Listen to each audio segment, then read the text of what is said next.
The law of reception. You must discern, who is this man? Who is this woman? Not in the flesh. What grace brought this result? Is it common? Should I trivialize it? And you come to a conclusion based on intelligent contemplation that there must be an ability at work in this man and his wife that is not common, and you submit to that understanding, and the portals of their grace opens up to you. Even if they don't speak over your life, right there in your room you will find out that you begin to reproduce possibilities.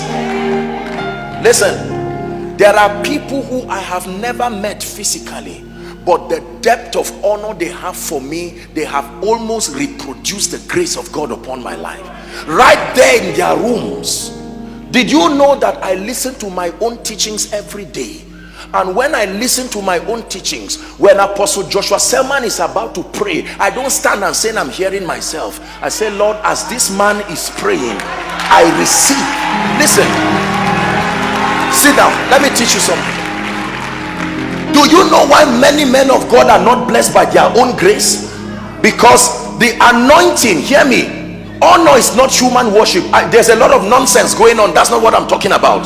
Please don't confuse what we're dealing with here. Not just human worship. No. A recognition. The grace that comes on a man as touching his office is for everybody, including him, if he will submit to it. So you can be dying and yet giving life until you discern that grace. When I listen to my teachings, believe me, I don't listen and repeat myself. I listen with an open heart, and I hear what I did not hear even while I was preaching. Listen, how many husbands come? Two people, any two. Well, don't carry anybody's wife, please. Husband, a man and a woman, or husband and wife. Don't come here with anybody's wife. Husband and wife, come. Stand here. Stand here. God bless you. Watch this. Do you know real value is not physical? And that if I give you, watch this. Can I bring up someone? Now watch this, everybody. This is your rand. If I give you some money, hold this. Give some to your wife. In fact, give all to your wife. Take this. Now watch this. If you have physical money, people say you are rich or you are blessed. That's not true. This is giving evidence to what is on you. Are you getting what I'm saying? Now, God stores his possibilities in men. Learn what I want to teach you. There is no man that is empty. There are human beings carrying mysteries that they themselves do not know. Now listen carefully. This woman can carry favor that came from the blessings of her grandfather. He did business with God, and God covenanted that all your children, they will multiply. Now she does not even know. Sit down, let me teach you something. That's why I said honor starts with discernment. Here comes this man, he marries this woman, and he does not know why he starts to rise. Even her, she does not know why someone just starts a relationship with you and in 2 weeks he got a job. And he says you're a good woman, or you too, you say you don't know that something on you.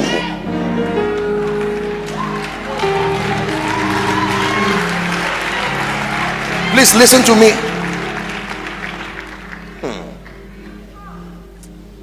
I share with you the mysteries of the kingdom. Now this man is rising and is doing well. And do you know that although she's his wife, she still has that spiritual component that represents an advantage? A day can come in his life, this man, you see, may love her as his wife, but dishonor her as touching the grace God gave her. When it has to do with that grace, he will go down. Although they are married, although they are having children together, it will take the man now to say, look, you are my wife, but I've discerned your dreams. Every time you have a dream, it gives me direction. The last 10 years of my life was correct because of your dream. Please, I submit to that grace. I am your husband, but dream again.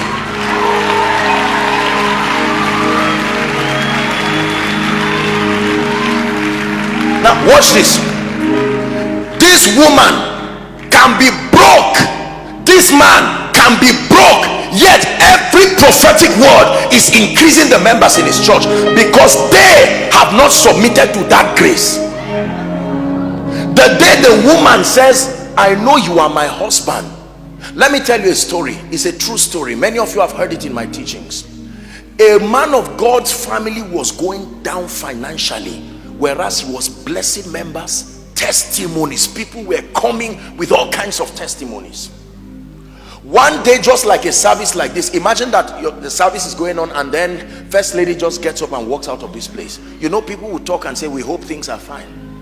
She left and went home. After the service, he counseled quickly and rushed back home. My wife, what is wrong? Did I offend you? She didn't say a word. He just sat down at table to eat, and he noticed she was bringing his meal. Did I offend you? We can talk about this. I mean, what, we've been married for a long time. Let's not get into all of this. And she wouldn't say a word. She served him and he noticed the plates. Women, you know those plates? Yeah. She brought it out, and she served the man, and then she came, dropped his bottle of water and got down and said, servant of God, my family is in need of a breakthrough. Listen, the husband looked at her. He said, suddenly, that same anointing he felt in church that refuses to come home because of dishonor, that same anointing, and he stretched his hand and spoke, and God opened that family. Listen, hear me. Listen, there are many pastors whose relatives have never benefited from that grace, because to them he is a brother or a sister. Listen to me. Only God knows what this man carries. Only God knows what this woman carries. The day you discern what she carries, you will carry the grace. The day you discern what he carries, the law of honor.